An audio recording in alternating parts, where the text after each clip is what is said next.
Praise లాడండి. ఈరోజు ప్రకటన గ్రంథ ధ్యానాంశములుగా యోహాను రాసిన ప్రకటన గ్రంథము 3వ అధ్యాయంలో 1 నుంచి చదువుకుందాము.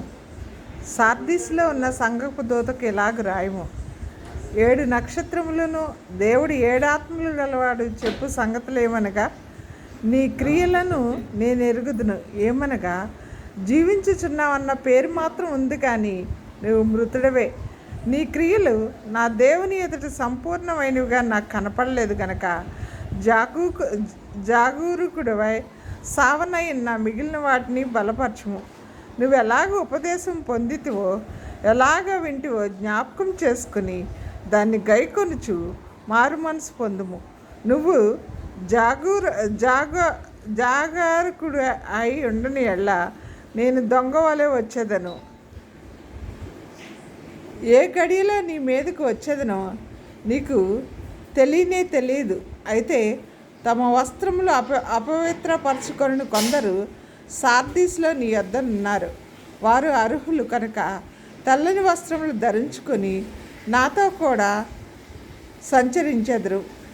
జయించువాడు అలాగన తెల్లని వస్త్రములు ధరించుకొనును. జీవగ్రంథంలో నుండి అతని పేరంత మాత్రమును తుడువు పెట్టక నా తండ్రి ఎదుటను ఆయన దూతల ఎదుటను అతని పేరు ఒప్పుకొందును. సంఘముతో ఆత్మ చెప్పుచున్న మాట చెవిగలవాడు వినుగాక.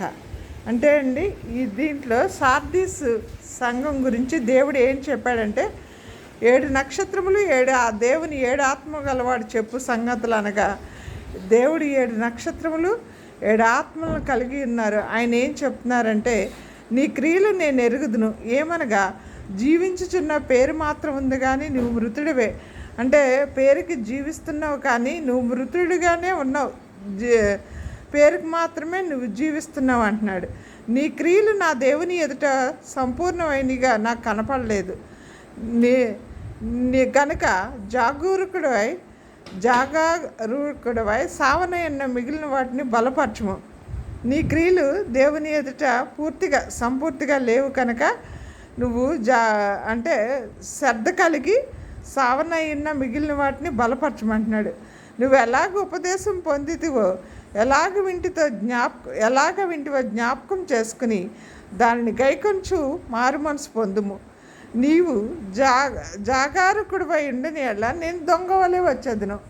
ఏ గడియ నీ మీదకి వచ్చేదనో నీకు తెలీదు అని దేవుడు చెప్తున్నాడు. నువ్వు మారు మనసు పొందు, జాగ్రత్తగా నా ఆజ్ఞలను కైగొంచు మారు మనసు పొందు.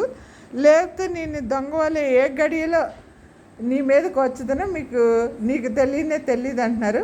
అయితే ఈ యొక్క సార్దీస్లోనే వస్త్రములు అపవిత్రపరచుకొని, అంటే వారు అపవిత్రపరచుకొని కొంతమంది సార్దీస్లో నీ యొద్ద ఉన్నారు. వారు అర్హులు కనుక వారు తెల్లని వస్త్రములు ధరించుకుని నాతో కూడా సంచరించెదరు. అంటే వారు పాపములు చేయలేదు కనుక, నీతిగా ఉన్నారు కనుక, వారి వస్త్రాలు అపవిత్రపరచుకోలేదు కనుక వారు నాతో తెల్లని వస్త్రాలు ధరించుకుని నాతో కూడా సంచరిస్తారని సార్దీస్లో ఉన్న కొంతమంది గురించి దేవుడు చెప్తున్నాడు. జయించువాడు అలాగ తెల్లని వస్త్రాలు ధరించుకొనుడు.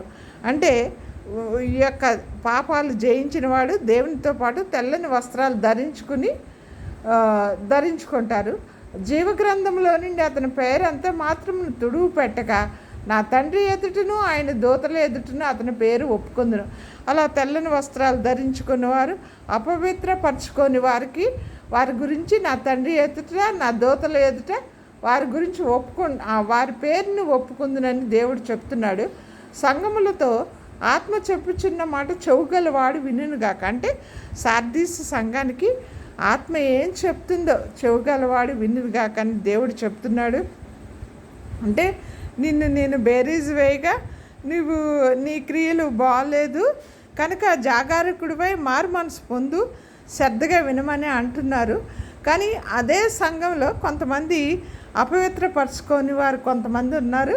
వారు నాతో పాటు తెల్లని వస్త్రాలు వేసుకుని నాతో సంచరిస్తారు. వారి క్రియల గురించి, వారి ప్రవర్తన గురించి నా తండ్రి ఎదుట నా దేవదూతల ఎదుట అతని పేరుని ఒప్పుకుంటానని చెప్తున్నాడు దేవుడు.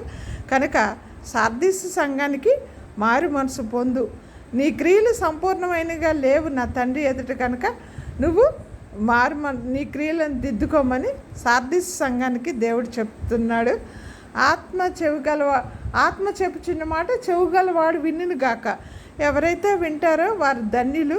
తమ ప్రవర్తన మార్చుకుంటే వారు మారు మనసు పొందితే దేవునితో పాటు తెల్లని వస్త్రాలు ధరించుకుని దేవునితో పరలోకంలో సంచరిస్తారని దేవుడు చెప్తున్నాడు. కనుక మనలో ఏమన్నా దేవునికి ఇష్టం లేని క్రియలు ఉంటే మనము వాటిని క్రియలు మార్చుకుని మనం సిద్ధపరచుకుంటే దేవునితో కూడా మనం తెల్లని వస్త్రములు వేసుకుని సంచరిస్తాం. దేవుడు మన గురించి కూడా తన తండ్రి ఎదుట దేవదూతల ఎదుట మన పేరుని ఒప్పుకుంటారు. కనుక మనం మారు మనసు పొంది రాకడికి సిద్ధపడవలసిందిగా కోరుతూ ఈ చిన్న వాక్యాన్ని దేవుడు దీవించునుగాక. ఆమేన్, ఆమేన్, ఆమేన్.